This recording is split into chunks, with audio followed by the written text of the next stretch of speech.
ನಮ್ಮ ಹಿಂದೂ ಪುರಾಣಗಳಲ್ಲಿ time travel ತತ್ವವನ್ನು ವಿವಿಧ ಕಥೆಗಳ ಮೂಲಕ ವಿವರಿಸಲಾಗಿದೆ.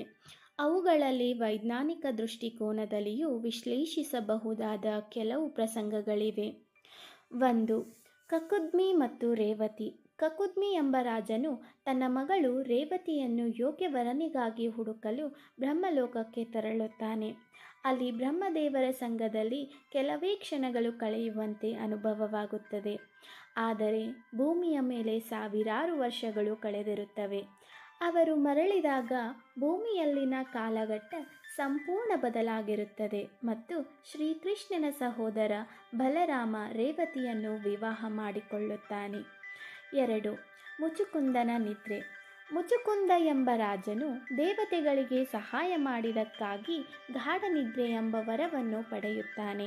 ನಿದ್ರೆಯಿಂದ ಎಚ್ಚರಗೊಂಡಾಗ ಭೂಮಿಯ ಮೇಲೆ ಯುಗಗಳು ಕಳೆದಿರುತ್ತವೆ. ಇದು ಹೈಬರ್ನೇಷನ್ ಮತ್ತು ಟೈಮ್ ಡಿಲೇಷನ್ ಎಂಬ ಸಿದ್ಧಾಂತಕ್ಕೆ ಸಮಾನವಾಗಿದೆ. 3. ಮಾರ್ಕಂಡೇಯ ಋಷಿಯ ಕಾಲಯಾನ. ಮಾರ್ಕಂಡೇಯ ಋಷಿ ವಿಷ್ಣುವಿನ ಉಸಿರಾಟದ ಮೂಲಕ ಬ್ರಹ್ಮಾಂಡದಲ್ಲಿ ಪ್ರವೇಶಿಸುತ್ತಾನೆ. ಸೃಷ್ಟಿ, ಮಹಾಪ್ರಳಯ ಮತ್ತು ಪುನಃ ಸೃಷ್ಟಿಯ ಚಕ್ರವನ್ನು ನೋಡುತ್ತಾನೆ. ಇದು ಸಿದ್ಧಾಂತ ಥಿಯರಿ ಆಫ್ ರಿಲೇಟಿವಿಟಿ ಮತ್ತು ಕಾಲಚಕ್ರ ಎಂಬ ತತ್ವಗಳೊಂದಿಗೆ ಹೋಲಬಹುದು. 4. ತ್ರಿಶಂಕುವಿನ ಸ್ವರ್ಗೋದಯ. ತ್ರಿಶಂಕು ರಾಜನು ಶರೀರ ಸಮೇತ ಸ್ವರ್ಗಕ್ಕೆ ಹೋಗಲು ಪ್ರಯತ್ನಿಸುತ್ತಾನೆ. ಆದರೆ ದೇವತೆಗಳು ಅವನನ್ನು ಸ್ವರ್ಗದಲ್ಲಿ ನಿಲ್ಲಿಸದೆ ಭೂಮಿಗೆ ಬೀಳಿಸುತ್ತಾರೆ. ಆದರೆ ವಿಶ್ವಾಮಿತ್ರ ಮುಂತಾದ ಋಷಿಗಳು ಅವನನ್ನು ಮಧ್ಯಮ ಲೋಕದಲ್ಲಿ ಸ್ಥಿರಗೊಳಿಸುತ್ತಾರೆ. ಇದು ಪ್ಯಾರಲಲ್ ಯೂನಿವರ್ಸ್ ಅಥವಾ ಡೈಮೆನ್ಷನ್ ಟ್ರಾನ್ಸ್ಫರ್ ತತ್ವಕ್ಕೆ ಸಂಬಂಧಿಸಿದೆ. 5. ಕಾಲಚಕ್ರ ಮತ್ತು ಯುಗಗಳು. ಹಿಂದೂ ಪುರಾಣಗಳು ಕಾಲವನ್ನು ಚಕ್ರದ ರೂಪದಲ್ಲಿ ನೋಡುತ್ತವೆ. ಅದು ಶಾಶ್ವತ ಚಲನೆಯಲ್ಲಿದೆ.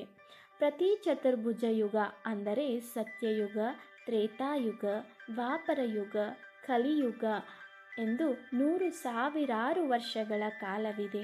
ಇದು ಭೌತಶಾಸ್ತ್ರದ ಅನೇಕ ಸೂಕ್ಷ್ಮ ಸಿದ್ಧಾಂತಗಳಿಗೆ ಸಂಬಂಧಿಸಿದೆ.